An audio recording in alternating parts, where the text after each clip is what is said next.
오늘 감사하고 특별한 주일이죠. 그러나 더 특별한 주일은 오늘 또 아시는 대로 또 2주년 생일을 맞이했습니다. 우리 하나님께 먼저 우리 감사의 박수를 한번 드렸으면 좋겠습니다. 감사합니다. 할렐루야. 예, 고맙습니다.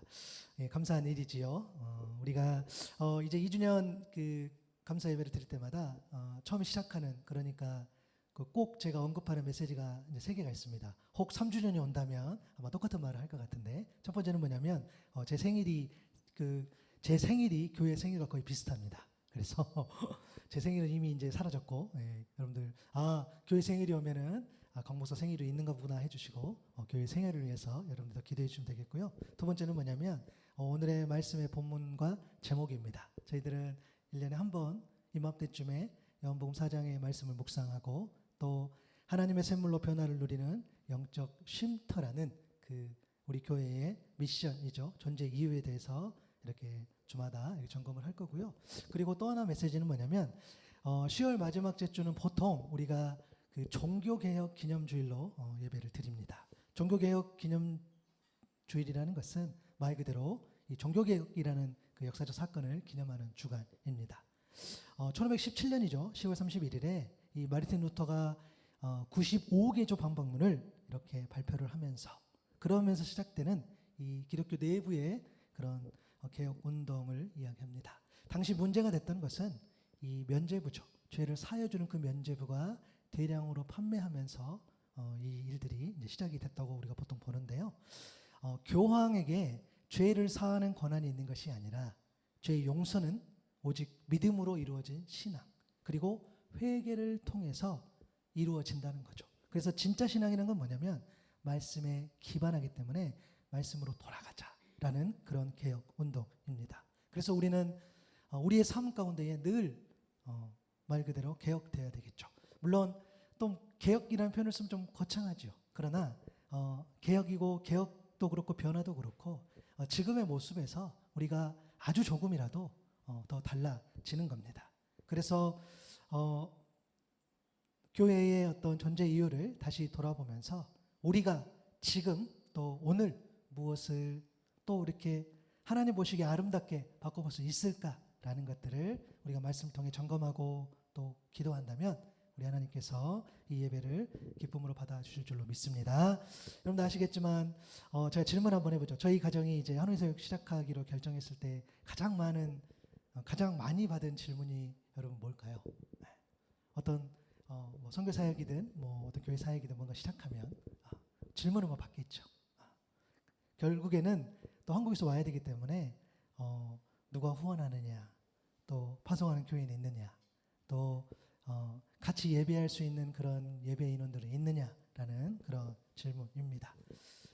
여러분도 아시겠지만 제가 또 2020년, 21년 또 하나에서 지내면서 교회 사역했던 경험이 있죠. 그런데 이제 정리하고 사실 돌아갔었는데 이제 거기에서 이제 기도하면서 또 하나님 주신 마음이 있어서 나온 또 1년 준비해서 나온 그런 또 경우인데요. 사실 되게 지금 생각하면 못할 것 같아요. 뭐냐면 이렇게 파송 예배를 드릴 만한 그러니까 우리 교회를 보내줄 만한 사실 교회도 없었고 또 그렇다고 해서 뭐 하노이에서 누가 환영하는 것도 아니고 그렇죠. 같이 예배를 드립시다 하는 분도 있었던 거 아니고 그러니까 사실은 아무것도 없었는데 하나님 주신 마음이 있기 때문에 근데 이것을 어떻게 그렇게 증명할 방법이 없더라고요. 이게 내 생각인지 하나님 주신 마음인지를 몰랐기 때문에 그래서 그러면 아니라고 한다면 하나님께서 분명히 막으실 거야 라는 그런 믿음을 가지고 이제 결단하면서 나갔던 그렇게 시작했던 그런 이 교회 사역입니다. 우리 교회 설립 일지를 잠깐 본다면 그래서 2022년 3월에 사역 결정을 하고요. 결정을 했습니다. 근데 이것을 이제 제가 성도님들하고 늘 나눌 건데 1차적으로는 우리가 한인 사역을 하겠지만 그 다음에 우리가 어떻게 하면 또 다문화 가정을 잘 섬길 수 있을까? 어떻게 하면 현지인 분들을 잘 섬길 수 있을까? 그렇게 확장해 나가는 그런 구조를 늘 품어야 되겠다라는 것들을 생각하고 있습니다.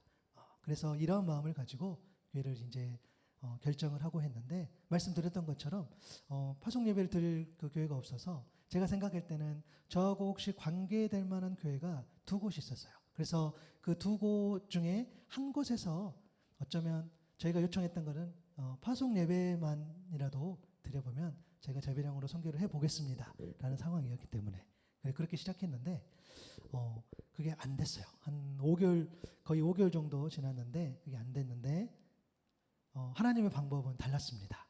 청년 때 함께 신앙생활했던 친한 교회 누나가 계셨는데 지금 사모님이 되셨는데 지금의 제가 속해 있는 전주 샘물교회에 이렇게 목사님을 소개를 시켜주고 그리고 인사를 드리고 사실 목사님께 제가 무슨 말씀을 드리겠습니까? 그냥 이러한 비전이 있습니다 라고 말씀을 드렸더니 그러면 파송 예배만이라도 드려보자. 그래, 그것이 있어야 일단 사역을 시작하니 그렇게 해보자 라고 해서 이 사역이 시작했습니다. 저한테는 굉장히 불편했습니다. 왜냐하면 사실은 이제 알아가는 교회이기 때문에 그 교회에서도 저희들을 이제 알아가는 상황이고 그래서 이게 되게 안 맞다고 생각을 했습니다. 잘 모르잖아요. 그렇잖아요. 근데 그렇게 하나님께서 길을 열어주시고 해서 저희가 2022년 8월 21일에 교회를 등록을 하고 그리고 제가 그 다음에 6월, 9월, 11월 달에 하노이를 개인적으로 답사를 3번 하고요. 그리고 비즈니스를 저희가 병행 자비량 그러니까 생존해야 되기 때문에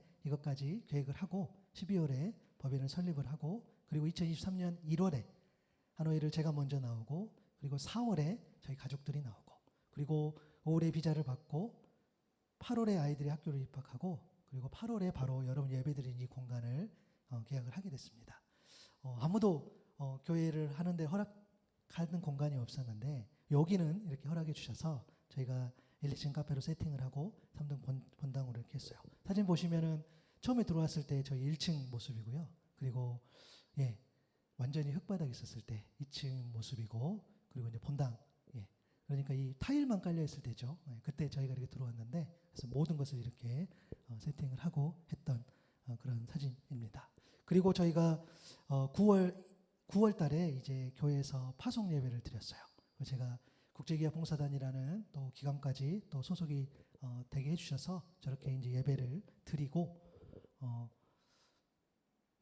같이 기도해 주시고 그리고 아이들도 같이 하고 또 제가 국제기업 봉사단에서 그 파송장도 받았습니다. 그리고 나서 이제 와서 그 자세히 보시면은 10월 22일 날 여기서 저희가 설립 그 감사 예배를 드리고요. 그리고 24일 날 이제 전주샘물교회 목사님이 오셔서 공식적인 창립 예배를 인도를 해 주셨습니다. 그리고 나서 10월 29일 날 저희가 첫 예배로 드렸습니다.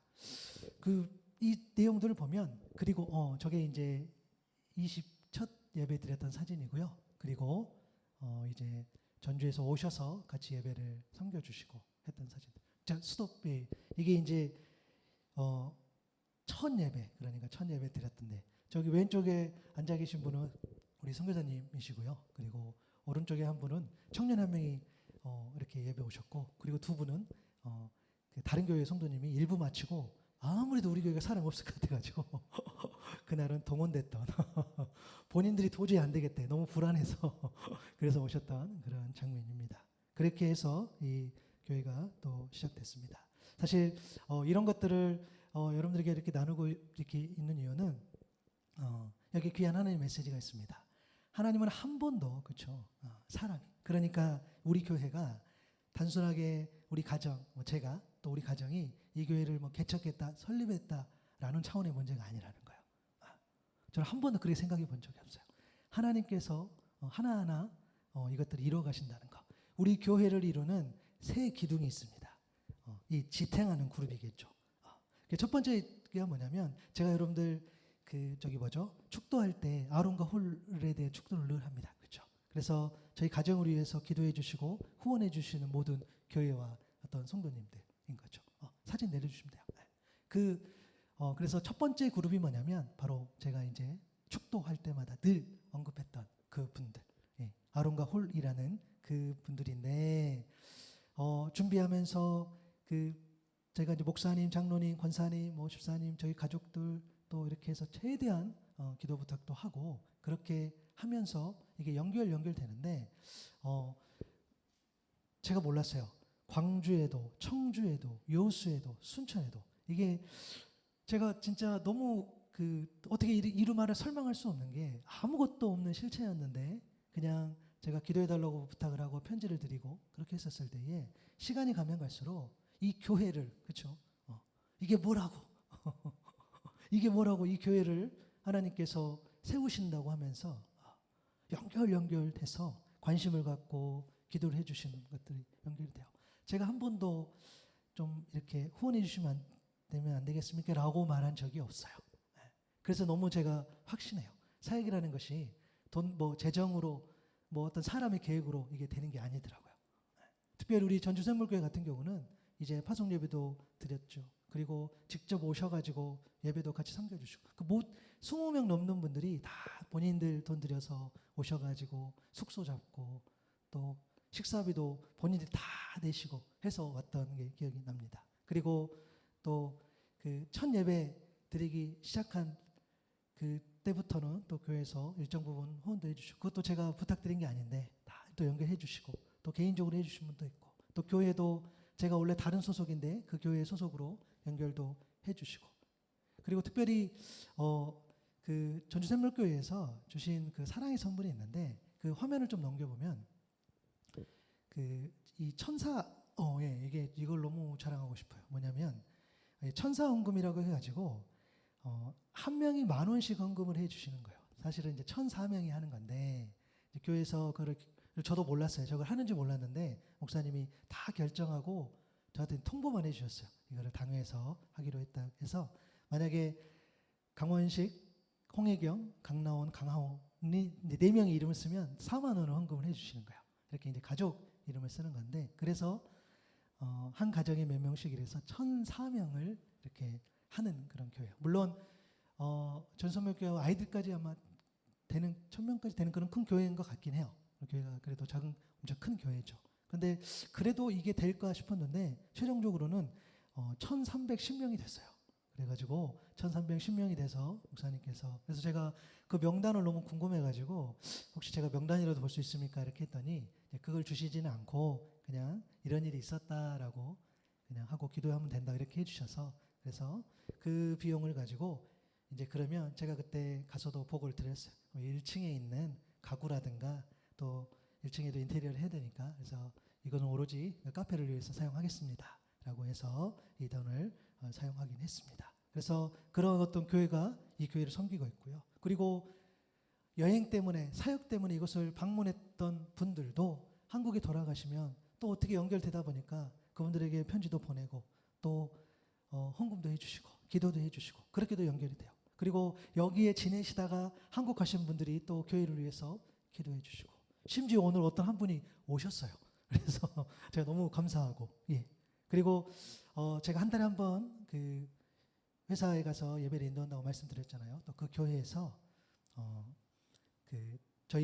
제가 갈 때마다 또 사례도 해주시고 그리고 또 빙수기와 제빙기를 이렇게 또 선물해 주셨어요. 사진을 보면은 이렇게 저거를 이렇게 해서 저희가 지금도 잘 쓰고 있습니다. 그래서 이 한 축이 이 교회를 위해서 기도해 주시고 후원해 주신 이 한 축이 있고요. 그리고 또 하나는 우리 이제 카페입니다. 카페에서 저희 이 카페가 또 여러 가지 활동을 하죠. 물론 저희가 수익을 내야지 월세도 내고 하는 부분이겠죠. 그것도 있지만 이것을 통해서 또 여러 가지 일들을 감당해 나가고 또 저희 직원들도 있는데 이제 직원 사진 한번 보여주시면 없나 보다.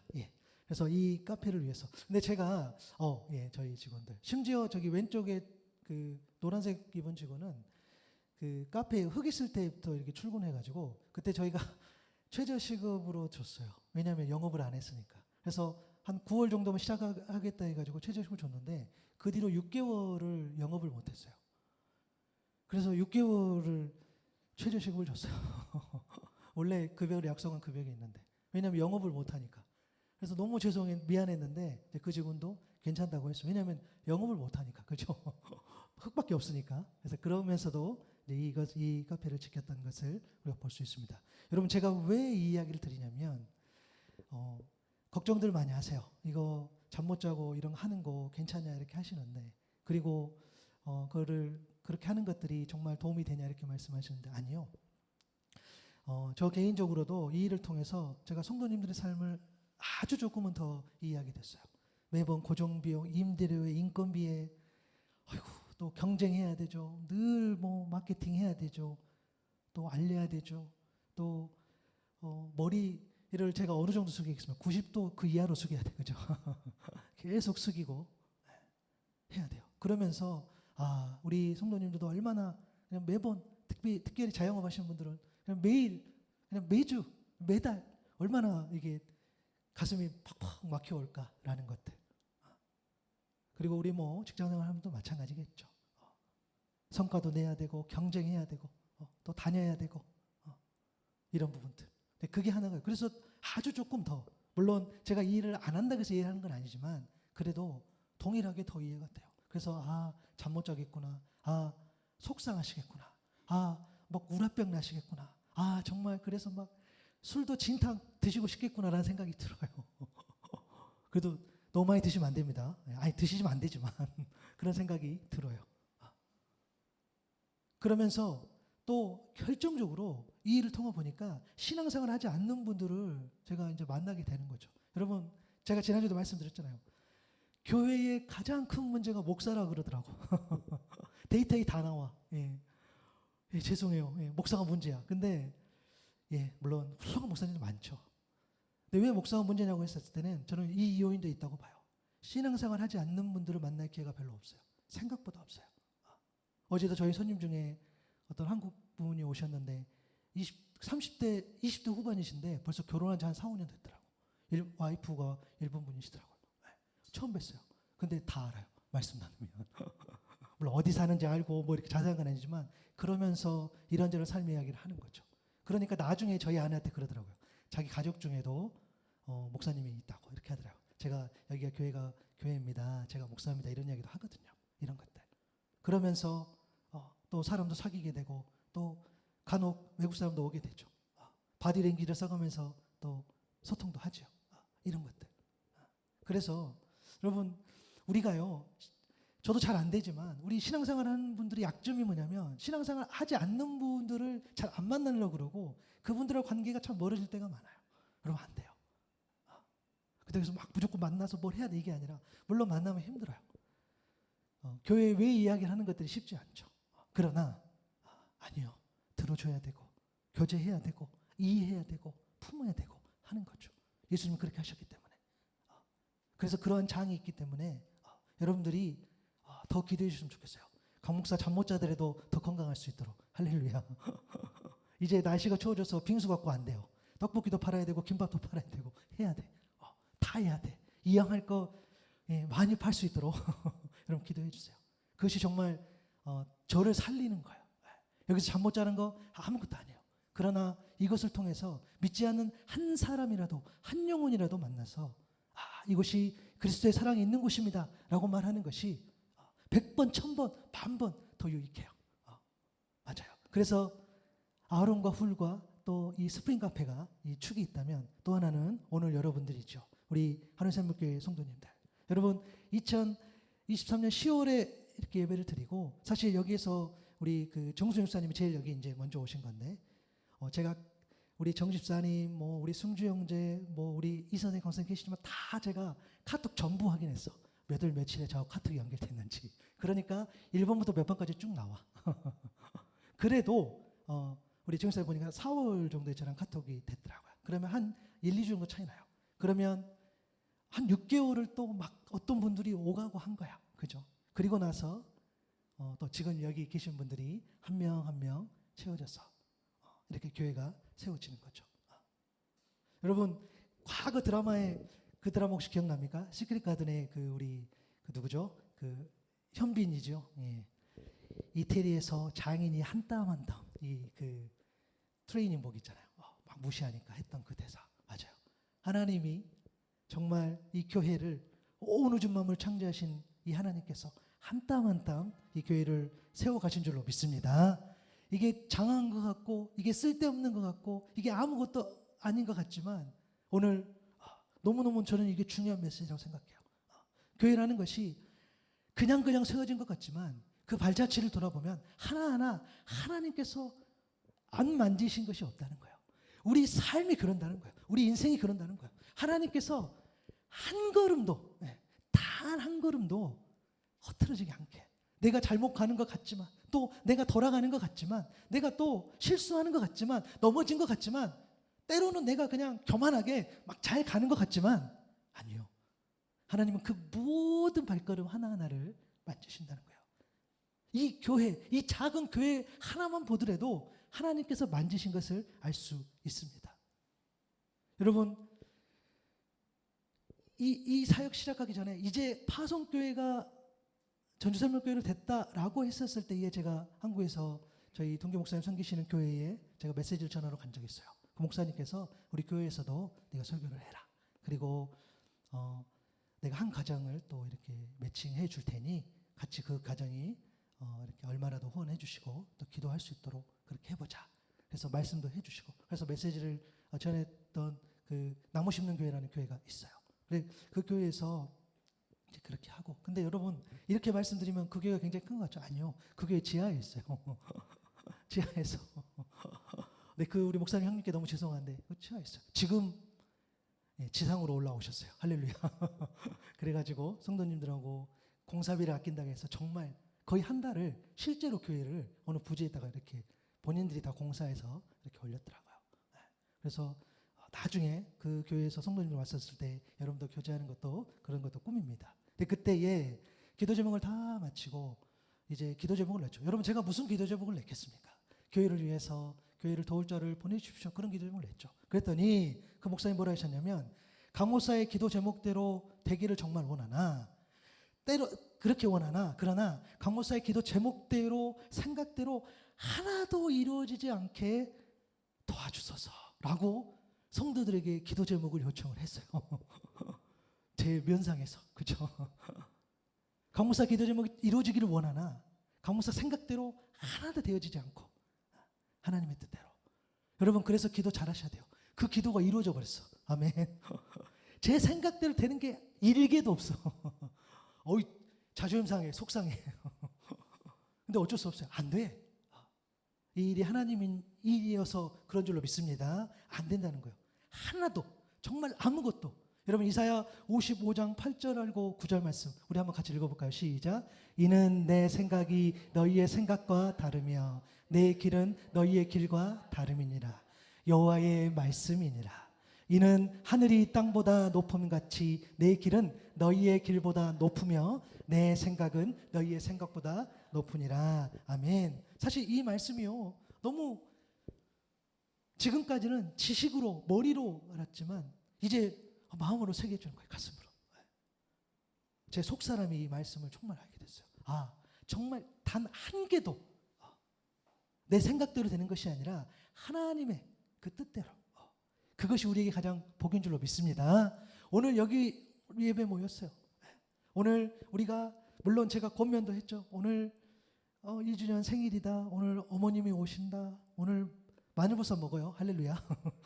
그거 먹는다, 뭐 한다 하죠. 그러나 오늘 또 이 시간 이렇게 모인 것은 내 생각이 아니고 너 생각도 아니죠. 그죠? 맞아요. 하나님께서 그렇게 하신 줄로 믿습니다. 그래서 여러분, 예배 드릴 때마다 하나님이 정말 우리의 삶을 주관하시는구나. 여러분, 이것들을 꼭 이렇게 묵상하셨으면 좋겠어요. 여러분, 교회 이름도 마찬가지예요. 교회 이름에 보통 교회의 어떤 목회 철학이 담겨 있지요. 그렇게 담으려고 했습니다. 물론 어떤 지역의 이름이 들어갈 수도 있지만 대부분 기도할 때에 그 이름에 목회 철학을 담습니다. 제가 2020년, 21년 사역할 때 가장 고민했던 주제는, 물론 그때는 코로나였어요. 그때 목마름이었어요. 진짜 목마르다. 물론 코로나는 상황이 있었지만 너무너무 목마름을 많이 느꼈어요. 그것은 어떤 육신의 목마름이라기보다는 영적인 목마름이겠죠. 그러니까 막 불안해. 해외에 있다 보니까 뭐 얼마 동안 여기 있는 거지. 또 언제 좀 돌아가게 되는 걸까? 내가 그렇게 느끼니 우리 성도님들도 다 그렇게 느낄 수 있겠구나 라는 거죠. 그래서 이 목마름을 어떻게 해결할 수 있을까라는 것들. 그래서 그 대처했던 그럼 뭘로 채울 수 있지라고 했었을 때에 저에게 주신 그 키워드는 따뜻함이었어요. 그럼 제가 정말 따뜻한 목사가 되는 게 꿈이에요. 근데 왜 그 따뜻함이라는 용어를 썼을까라고 생각해 보니까 과거에 제가 들었던 이야기에서 시작된 것 같아요. 그 이제 같이 섬겼던 어떤 목사님께서 우리 이제 같은 그 동문 그 대학원에 있었을 때 이제 그 교수님이 어떤 교수님이 있는데 물론 그 교수님 이름만 대면 다 아는 유명한 교수님이셨는데 그 교수님 앞에가 이렇게 앉아 있으면 그 교수님 앞에 서면 그 어떤 사람도 존귀한 자가 된다는 거예요. 그래서 그 제자가 이야기해 주신 거예요.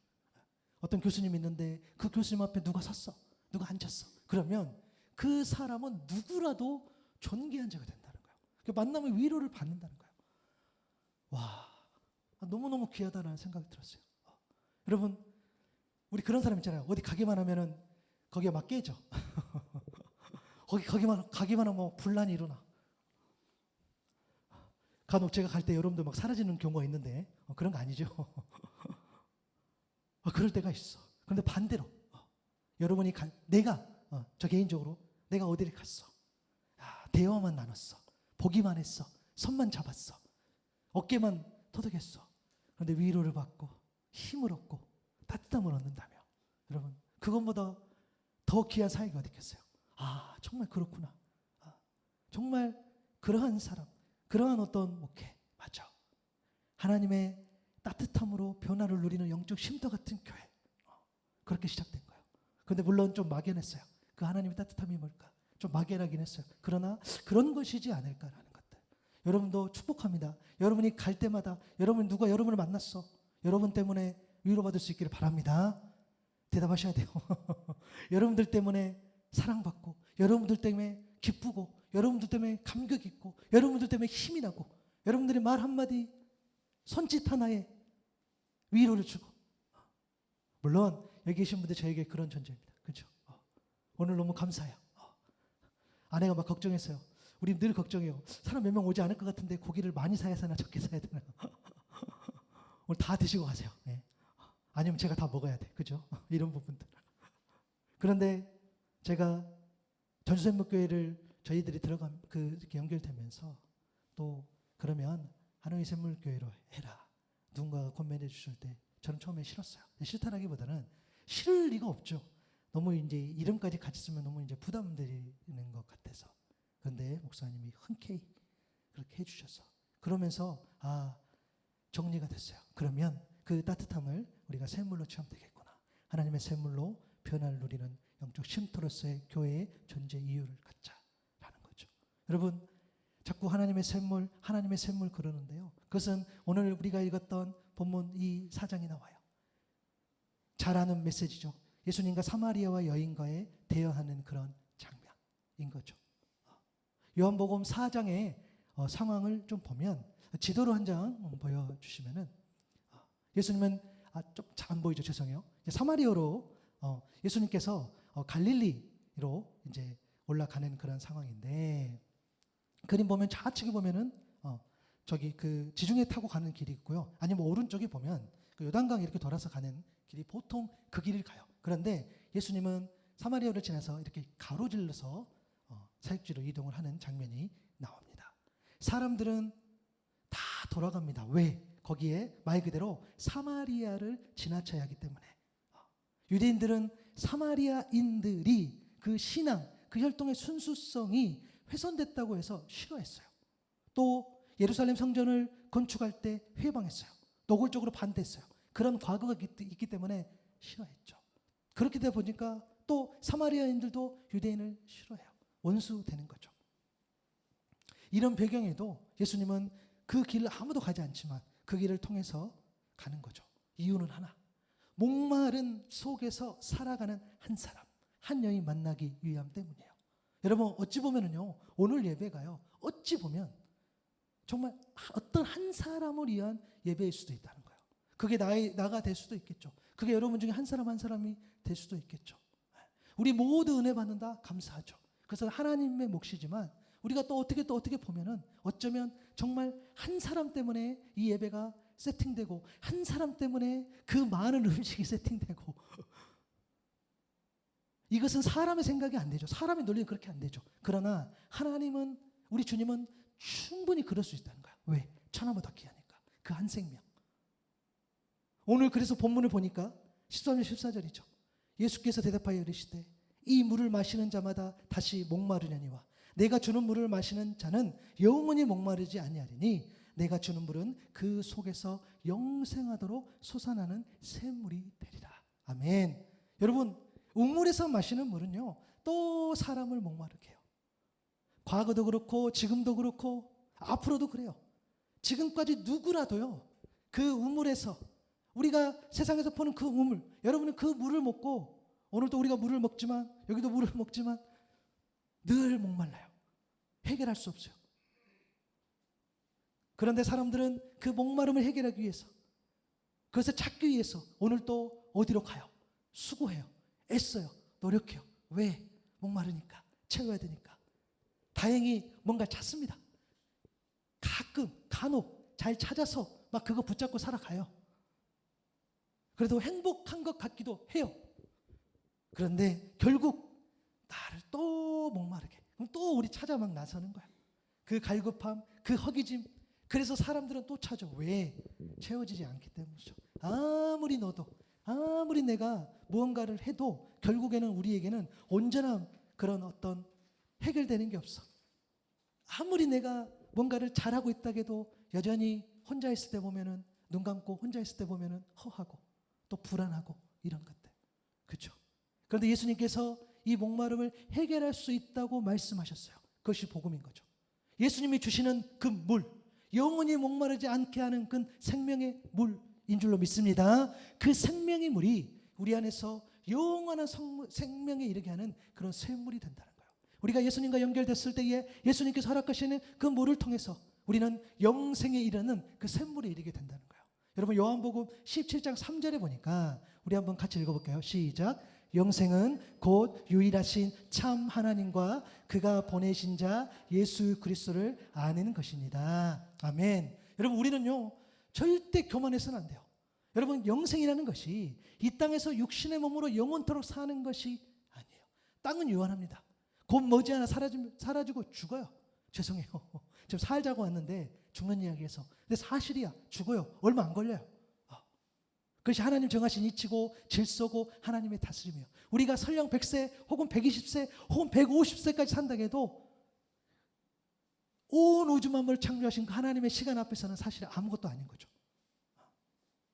그런데 우리는 여전히 그 육신 안에서 또 살아가요. 또 좋은 거 찾고 또 내 잘난 맛에 살고 그렇게 살아간다니까요. 왜? 여러분, 언제까지 우리는 그런 죄로 가득한 그런 육신에 머물러 있으려 하십니까? 우리에게 복이라는 것이 단순하게 내가 성취가 아니라 하나님과 영원토록 교제하는 진짜 안식으로 나아가는 것, 그것이 우리에게 최고의 복인 줄로 믿습니다. 여러분, 그래서요 디모데후서 4장 7절과 8절에 보면 나는 선한 싸움을 싸우고 나의 달려갈 길을 마치고 믿음을 지켰으니 이제 후로는 나를 위하여 의의 면류관이 예비되었으므로 주 곧 의로우신 재판장이 그날에 내게 주실 것이며 내게만 아니라 주의 나타내심을 사모하는 모든 자에게도니라. 아멘. 바울이 고백했어요. 나는 선한 싸움을 싸웠다고. 여러분, 얼마나 고됐습니까? 얼마나 힘들었습니까? 얼마나 아팠습니까? 심지어 예수 믿는 사람들도 바울을 공격했어요. 네가 예수님을 만난 적이 없는데 네가 무슨 사도냐? 바울을 저는 시샘했다고 생각해요. 바울이 너무 출중하니까. 바울은 하나님 앞에 최선을, 그리고 바울은 늘 공격받았어요. 그리고 바울은 늘 억울한 삶을 살았어요. 얼마나 매도 많이 받고 힘들었죠. 그럼에도 불구하고 그는 선한 싸움을 싸웠다고 했어요. 그는 달려갈 길을 다 마쳤다고 했어요. 왜? 그가 수고하고 헌신하고 기쁨과 감사함으로 감당할 수 있었던 것은 영생으로 나아가는 그런 자에게 허락된 의의 면류관이 예비되었음을 믿었기 때문입니다. 이 땅의 꽃 사실 아무것도 아닌 거죠. 그래서 바울은 예수 그리스도를 알아가는데 온전히 자기 생명을 다한 거죠. 배설물로 여기고 그가 빌립보서에서 이야기한 것처럼 가장 고귀한 것, 그렇죠. 예수 그리스도 아는 것을 가장 고귀한 것으로 여기면서 다른 것들은 다 배설물로 여기고. 여러분, 바울만큼 똑똑한 사람이 어디 있었어요? 바울만큼 괜찮은 그 배경이 어디 있었어요? 그러나 그는 다 배설물로 여기고. 왜? 그리스도를 아는 것이 가장 고상하고 고귀하기 때문에. 왜? 하나님과 그리스도를 아는 것이 영원한 생명에 이르기 때문에. 그래서 그는 그 말씀을 믿고 그리스도를 온전히 알아가는데 힘을 썼다는 거예요. 왜? 예수님이 생명이니까, 영생이니까. 그래서 영생에 하는 그 생명의 물이 뭐냐라고 했을 때, 그 샘물이 뭐냐라고 했을 때 요한복음 7장 37절부터 39절에 이르죠. 우리 한번 같이 읽어볼까요? 시작. 예수께서 서서 외쳐 이르시되 누구든지 목마르거든 내게로 와서 마시라. 나를 믿는 자는 성경의 이름과 같이 그 배에서 생수의 강이 흘러나오리라 하시니 이는 그를 믿는 자들이 받을 성령을 가리켜 말씀하신 것이라. 아멘. 여러분 그렇습니다. 이 생명의 물, 샘물은요 곧 성령을 의미해요. 예수님 믿었을 때 성령을 선물로 받는다는 거예요. 에스겔서 36장 25절부터 27절의 말씀을 볼게요. 그리고 내가 너희에게 맑은 물을 뿌려서 너희를 정결하게 하며 너희의 온갖 더러움과 너희가 우상들을 섬긴 모든 더러움을 깨끗하게 씻어주고 너희에게 새로운 마음을 주고 너희에게 새로운 영을 넣어주며 너희 몸에서 돌같이 굳은 마음을 없애고 살갗처럼 부드러운 마음을 주며 너희 속에 내 영을 두어 너희가 나의 모든 율례대로 행동하게 하겠다. 그러면 너희가 내 모든 규례를 지키고 실천할 것이다. 아멘. 성령은 우리를 정결하게 한다는 거예요. 다른 것으로 여러분이 수고하고 애써서 정결하는 것이 아니라 성령께서 여러분들을 정결하게 해주신다. 온갖 더러움을 깨끗이 씻어주는 거예요. 뭐요? 하나님의 샘물인 성령이 새로운 영을 넣어주는 거죠. 여러분의 다쳤던 마음, 굳은 마음, 여러분 질문해 볼까요? 여러분의 마음은 굳어 있습니까? 열려 있습니까? 여러분 쳐다보지 않겠습니다. 우리 얼마나 굳어 있는지 몰라요. 딱딱해. 그렇죠? 그냥 막 부드러운 척 하는 거죠. 여러분 제가 분명히 말씀드렸잖아요. 주일날 부드러움은 진짜 부드러움이 아니야. 그죠? 제가 말씀드렸어요. 믿음도 마찬가지. 주일날 다 부드러워. 주일날 다 친절해. 주일날 다 그냥 괜찮은 것 같아. 월요일부터 토요일까지 문제인 거지. 그죠? 이 말로 여러분도 저하고 멀어지면 안 되지만 그래도 사실은 사실이에요. 주일날 이게 아니라 그런데 우리 힘으로 하는 게 아니라 성령께서 그 새로운 영을 넣어주실 때에 오직 성령만이 이 굳은 마음을 없애주신다는 거예요. 부드럽게 해주신다는 거예요. 그리고 이 모든 성령의 일은 곧 하나님의 말씀인 성경으로 역사해요. 왜? 성경의 저자가 곧 성령 하나님이시기 때문입니다. 디모데후서 3장 16절 17절이죠. 잘 아는 말씀이죠. 한번 읽어볼까요? 시작. 모든 성경은 하나님의 감동으로 된 것으로 교훈과 책망과 바르게 함과 의로 교육하기에 유익하니 이는 하나님의 사람으로 온전하게 하며 모든 선한 일을 행할 능력을 갖추게 하려 함이니라. 아멘. 여러분 여기서 모든 성경이 하나님의 감동으로 됐다는 그 말씀은 하나님께서 숨을 불어넣으신 이란 말로 표현할 수 있어요. 또 하나님의 성령으로 만들어진이라고도 말할 수 있어요. 그래서 성령 충만이 곧 말씀 충만이고 말씀 충만이 곧 성령 충만인 줄로 믿습니다. 성경이 우리 마음을 열어주죠. 순종하게 하죠. 그리고 이것을 통해 우리는 영의 양식을 먹는 거죠. 그 성령의 풍성한 역사가 일어나는 거죠. 그래서 하나님의 샘물은 곧 성령과 말씀인 줄로 믿습니다. 이것을 어떻게 경험하고 누릴 수 있을까라고 한다면 마르바던이라는 영성신학자가 이런 말을 썼어요. 성경은 하나님과 하나님이 하시는 일에 대하여 무엇라 말하는지를 알고자 하는 그런 관점에서 성경을 읽어야 한다. 즉 성경 읽기의 목적은 예배여야 한다. 성경 본문들은 그러한 활동들에 우리의 참여를 유도하려 기록되었다는 것이다. 너무너무 귀한 어떤 통찰을 주는 글이라고 생각돼요. 여러분 결국에는 예배예요. 예배를 통해서 하나님의 샘물을 경험하고 누릴 수 있다는 거예요. 하나님의 샘물, 그 성령과 말씀, 그 갈급함, 그 예배를 통해서 충족될 줄로 믿습니다. 그 예배. 그래서 여러분 우리는요 무엇을 개혁해야 되나? 여러분 늘 예배를 개혁이 돼야 되는 거죠. 날마다.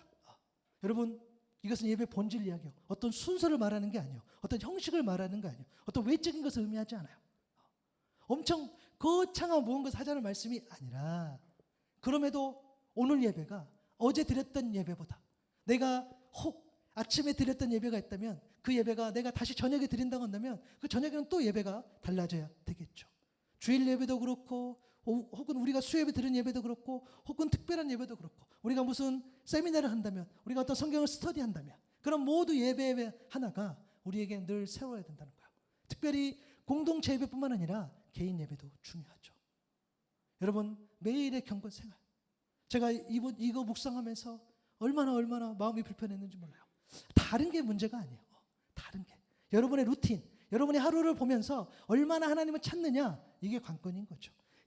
그것이 되어야지 우리의 삶이 더 풍성해질 텐데 그것이 되어야지 하나님의 샘물을 더 경험할 텐데 나눠드린 주보에 성경 읽기 표가 있어요. 그 성경을 읽어가는 것 또 때로는 어떤 분은 매일 성경으로 하실 수도 있고 어떤 분은 생명의 삶으로 하실 수도 있겠죠. 이런 것들 또 막 뭔가를 생각이 내는 거예요. 내가 어떻게 하면 하나님 예배할 수 있을까? 내가 어떻게 하면 하나님 앞에 경건한 시간을 드릴 수 있을까? 이런 것들을 또 고민하고 하는 거죠.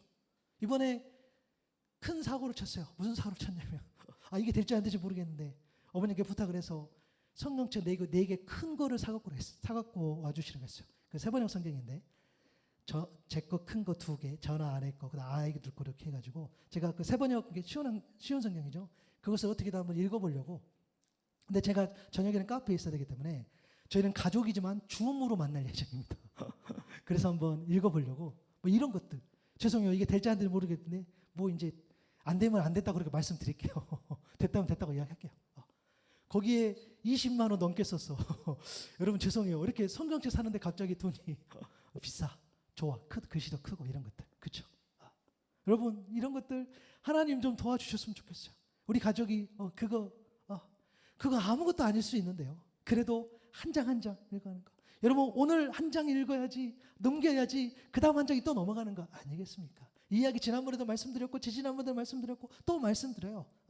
2장 3장을 못 넘겨 왜 한 장이 안 넘어가는 거 똑같은 거죠. 그러면 우리 가운데 그런 관심이 있어야 되고 도대체 왜 개혁되어야 되는지가 우리 안에 서야 되겠죠. 하나님의 샘물은 말씀과 성경은 예배가 아니고서는 채워지지 않는다는 거예요. 그렇죠? 맞아요.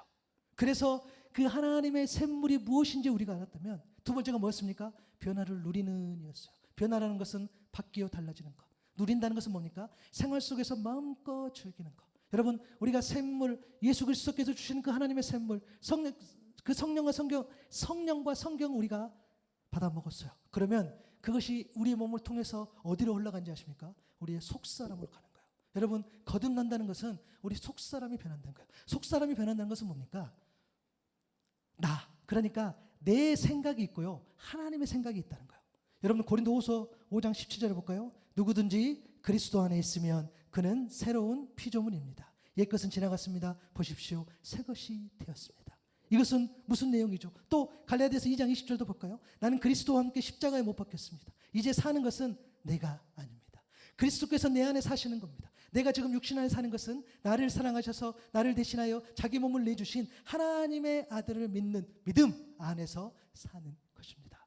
여러분 내가 사는 것이 아니라는 것이 내가 살지 않는다는 것이 아니라 내 안에 또 다른 내가 있는 거죠. 그러니까 여러분 내가 하나님의 말씀 하나님의 샘물을 먹음으로써 내 안에 이제 2가지 사고가 생기는 거야. 하나는 정말 원래 나라면 이러한 생각들. 그런데 하나님은 이렇게 생각하시는 거야.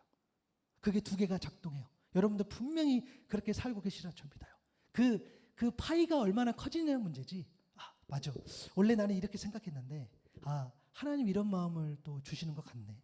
이런 마음 하나님 이거를 더 원하실 것 같은데 내가 그렇게까지는 안 되네. 뭐 이런 갈등들. 그렇죠? 내가 이제 2가지 마음들. 그런데 하나님의 마음이 커가는 것. 그것을 생활 속에서 마음껏 즐기고 맛볼 때에 우리는 그 하나님의 샘물을 통해서 변화를 누린다는 거예요. 그것이 우리의 삶의 방향, 삶의 이유가 되었을 때에 마지막 영적 쉼터에 이릅니다. 여러분 쉼터는요. 갈증이 생길 때마다 잠시 들려 물을 마시는 곳이죠. 그러나 또 들려야 하지만 또 목마르지만 영적 쉼터는 다릅니다. 왜? 하나님의 샘물을 경험하기 때문에 그것은 우리를 영원히 자유롭게 한다는 거예요. 그렇죠? 그래서 우리의 교회가 하나님의 샘물을 마시는 곳이 되기를 소망합니다. 이거 하나고요. 또 하나는 하나님의 샘물을 통해 변화를 누리는 사람들의 모임이 이곳이 되었을 때에 이곳은 하나님의 샘물로 변화를 누리는 영적 쉼터가 될 줄로 믿습니다. 뭘 해가지고 여기가 영적 쉼터가 되는 게 아니에요. 여러분이 하나님의 샘물을 사모하고 그것을 마심으로써 우리의 속사람이 그것으로 데워지면서 그렇게 우리가 모여서 하나님을 찬양할 때에 우리의 이 모임이 하나님의 샘물을 통해 변화를 누리는 그런 영적 쉼터가 될 줄로 믿습니다. 이 교회가 그렇게 되기를 소망하고 이 교회가 그렇게 되기를 바라면서 기도했기에 아론과 훌이라는 또 카페라는 그런 여러분들이라는 그런 이 교회를 지탱하는 그 세 그룹들이 내 생각이 아니라 내 경험이 아니라 내 의지가 아니라 하나님께서 그렇게 세팅해 주신다는 거예요. 그래서 여러분들이 드리는 이 예배 현장이 비록 우리가 작고 또 모르겠어요. 다음 주 저 매일 막 걱정돼요. 한 분도 안 오시면 어떡하지? 그런데 설령 그런다 할지라도 지금까지 되어지는 모든 과정 가운데에 하나님은 한 번도 이 예배 공간을 별로다라고 하신 적이 없어요. 늘 존귀하다, 귀하다라고 해주신 거예요. 그것은 맞아요. 그래서 오늘 우리는 더 감사하게 될 줄로 믿습니다. 오늘 2주년 생일을 맞이하여 나오신 여러분을 감사하고요. 또 3주년을 기대하면서 나아가기를 소망하는데 여러분 죄송해요. 안 올 수 있어. 농담이 아니죠. 그러나 오고 안 오고는 저와 여러분의 뜻이 아니죠. 아니 오면 감사하죠. 오면 또 해요. 오면 또 어머님 오십니다. 예, 하면 돼.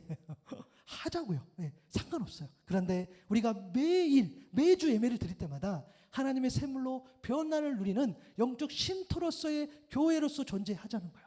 그것은 우리에게 복이고 그것이 여러분들에게 복이 될 줄로 믿습니다. 여러분들 중에는 다음 달에 가야 되고 여러분들 중에는 내년에 가야 되고 여러분들 중에는 혹 2주 후에 가게 될 수도 있고 여러분들 중에는 또 몇 년 후에 가게 될 수도 있겠죠. 맞아요. 그것은 no problem, 아무 상관없어. 그 뜻대로 가게 되는 거죠. 그러나 제가 말씀드린 게 뭐냐면 이 교회가 있을 동안 저와 여러분이 섬기는 동안 이 교회가 하나님의 샘물 풍성하게 임하는 그래서 변화를 맛보는 그런 공동체가 될 수 있도록 우리가 더 하나님 앞에 기도하고 간구하자는 거죠. 그리고 한 사람이 왔었을 때에 하나님의 샘물을 여기서 마실 수 있도록 여러분들이 통로가 되어준다면 우리는 단 한 영혼이라도 살릴 수 있는 그렇게 사랑하셨던 그리스도의 길을 가게 될 줄로 믿습니다. 여러분 우리 더 감사합시다. 더 감사하고 또 더 감동합시다. 여러분들 마음 가운데 이곳이 그렇구나. 이곳이 그냥 허투루 된 것이 아니라 수많은 사람들, 수많은 교회가 이 교회가 세워지도록 기도하고 있구나라는 것들. 그리고 거기에 여러분들이 한 기둥을 이렇게 짊어지고 있는 거. 짊어진다 하니까 너무 부담스러워 죄송해요. 그래도 짊어지고 있어. 네. 그것을 여러분 귀하게 여기시고요. 오늘 더 감사하고 그리고 하나님의 샘물로 변화를 누리는 영적 쉼터에 대한 그 교회의 존재에 위해서 여러분들 좀 더 묵상해 보시고 그리고 하나님을 더 사랑하는 저와 여러분 될 수 있기를 바랍니다. 우리